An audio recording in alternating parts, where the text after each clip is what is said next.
Estava aquí tan tranquil·la pintant i escoltant un podcast que m'he posat, que m'he posat per a anar distraent-me, anar reflexionant mentre, i m'ha xocat moltíssim un tema que m'agradaria tractar. I és la de vegades que he sentit la frase que som la generació de vidre pel fet d'estar demanant ajuda a certs professionals, a certs especialistes en salut mental. Moltes vegades s'ha mostrat com una generació superfràgil, superdèbil, que no són capaços d'aguantar el dolor i el sofriment que potser els nostres pares o els nostres iaios van haver de patir. Moltes vegades, no sé si és el vostre cas, probablement sí, m'he sentit superculpable per queixar-me de coses que mons pares no s'han queixat abans, no? Com és que mons pares van poder patir-ho i a mi m'està costant tant? Perquè jo no podia, perquè jo no era suficientment forta per no poder suportar-ho, per no poder seguir endavant en allò que probablement mons pares portaven a l'esquena i no els ho passava res, no? I ara en aquest podcast han dit una frase que m'ha xocat bastant, i és que abans els nostres avantpassats se passaven la vida en manada, no tenien com a sentiment individualista, anaven tots a una. Tu no tenies un pare i una mare, si necessitaves ajuda acudien a tu 4 mares, 5 pares, germans, tot se feia a nivell de grup, a nivell de col·lectiu, a nivell de família. Si no fixem-nos en com tota la vida ens ha sigut més fàcil aconsellar als altres en uns consells que no ens apliquem a nosaltres mateixos, perquè el nostre sistema de regulació emocional sempre ha anat cap enfora, sempre ha sigut per ajudar els altres, el sentiment de manada, estem allí per a la nostra família, tal. Quan s'ha tractat de que ens han tancat a casa i ens hem de fer càrrec del nostre sistema emocional, no hem sabut què fer, no hem sabut abordar-lo perquè no hem tingut les eines. Sento que estos últims anys, ja no sé si dir generació, sinó estos últims anys, el sentiment de col·lectiu, de comunitat, s'ha anat expandint, ja obviant la pandèmia que ha hagut, sinó que ens ha tocat viure en general, sentir en general, molt cap a dins nosaltres mateixos, perquè no ens hem pogut envoltar de la gent que solíem envoltar-nos, que no ens hem pogut comunicar de la mateixa manera, no hem pogut contactar de la mateixa manera, ni física ni intel·lectualment. Hem hagut de descobrir noves formes. És normal que haguéssim necessitat d'una ajuda externa, perquè ens hem notat tots sols, com feia anys, segles i mil·lennis que no ho estàvem. A cada generació s'han viscut les seves tares, però per què ara de sobte aquesta generació s'està centrant tant en la salut mental? Hi ha tanta gent que té tan avorrit el tema de la salut mental. És que la salut mental està en boca de tothom. Normal, és normal. I no se li ha de restar importància, perquè si està tenint aquesta importància la nostra generació és perquè fa falta.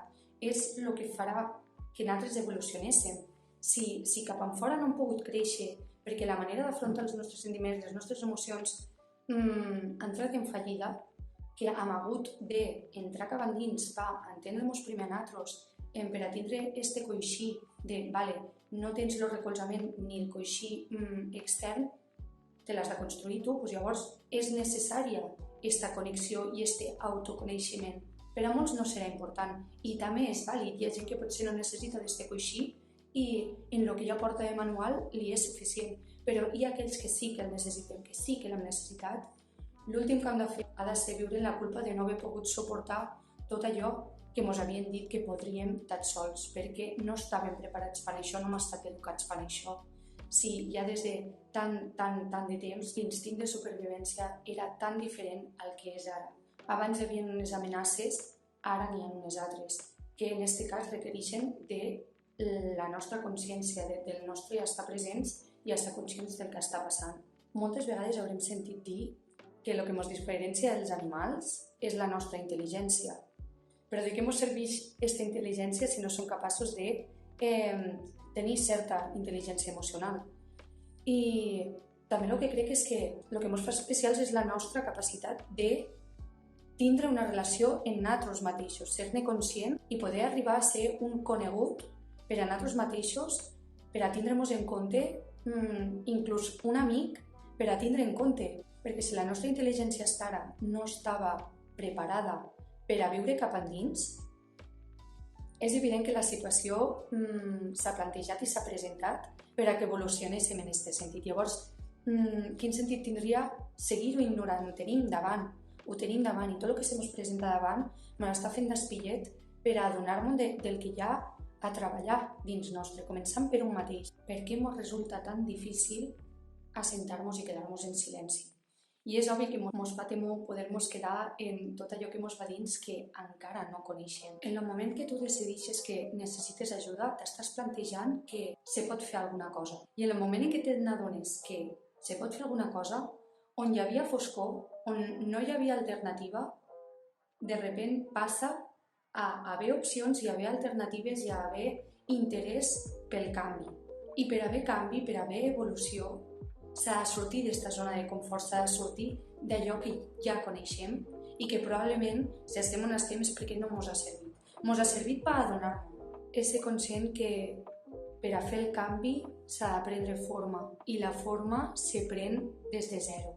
L'alternativa està allí potencialment, però li has de donar tu força, li has de donar tu forma i has de ser valent per a descobrir-te, per a quedar-te en silenci en tu mateix, per a que sortiguen les 40.000 sorpreses i probablement tot aquell sofriment que tenies temor d'afrontar. I no es tracta d'ignorar-ho o de lluitar contra ell, sinó d'explorar, moldejar-lo, donar-li la forma que a tu te permetiga sobreviure en pau.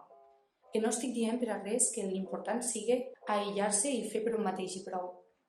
Realment, si després això no s'aplica a la col·lectivitat, si no se pot compartir, no sé si acaba de tindre cabuda.